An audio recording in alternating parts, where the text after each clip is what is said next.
condition. I'm fixing the new one compressor. This one compressor is damaged, so it's under the sun. But very cold. Hello guys. Once again, this is a Bundaban vlog. Your technician for HVAC. So this air condition having an issues mechanical problem, this compressor. So I requested one compressor. It's the same capacity, this one. This is a hermetic type. So first of all, we need to run this one, and after good condition, running condition, will be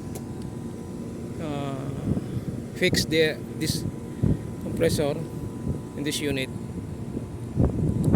So we'll try to run this one. We need to put supply in this terminal. This terminal, there's instruction. This one, this is a common, is starting, and this is running. So first of all, we try to test this one. It's good, this compressor. This is new one. So we can use this clamp tester to check the resistance of this. So we put this in the ohms. So we'll see. We check the common and starting. This 2.6, and the common and the running.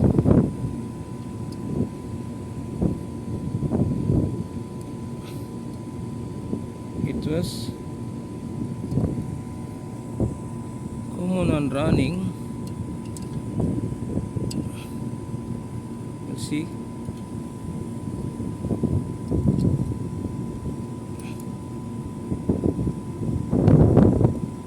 So 1.3, 0.8. So we'll see this common and restarting, running and starting is almost 3 something, 3.3.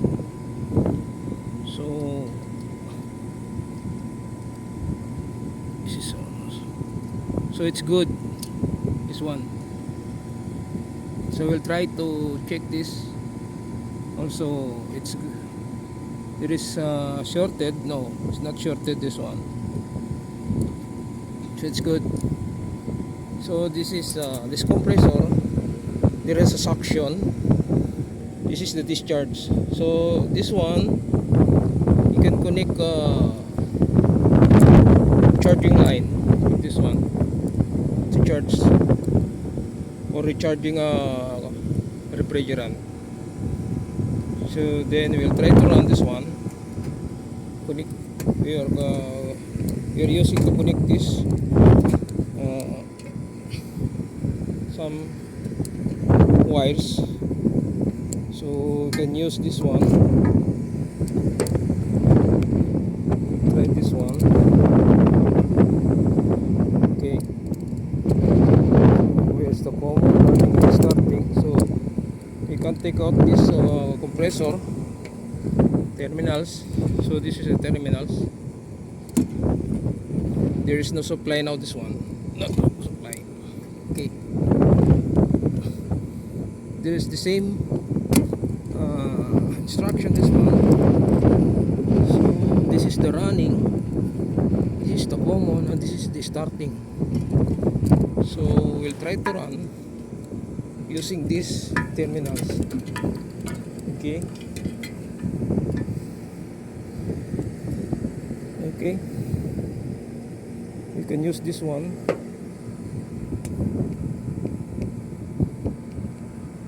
So I will arrange first this one. Okay. Guys, I am connected this power electrical sa terminals. So this is the common running starting. So I'm going to manual run. There's a capacitor now, it's connected. So I try to run. So then using this, we're testing this new compressor. We put on the ampere. So,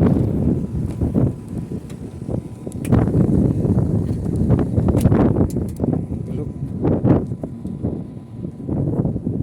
See it. That's the compressor. You will see.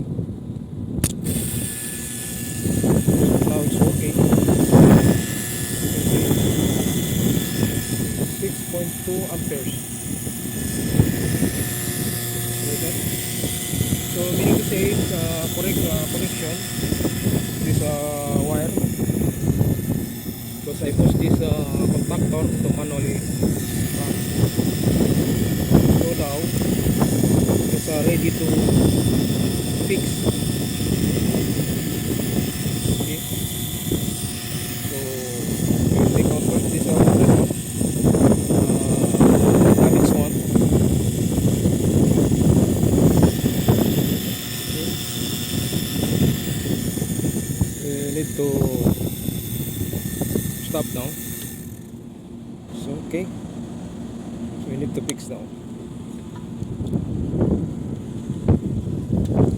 So it's meaning to say this is okay.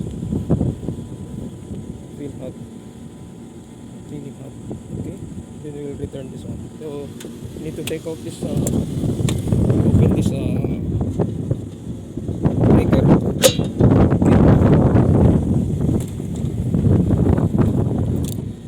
So I'm going to fix now. This compressor now.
Take out this compressor.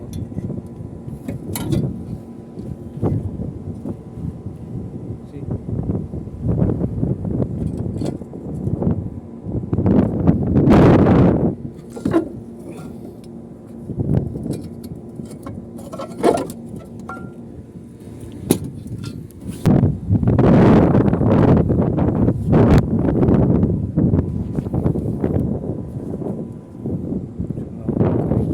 Fix.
next vlog.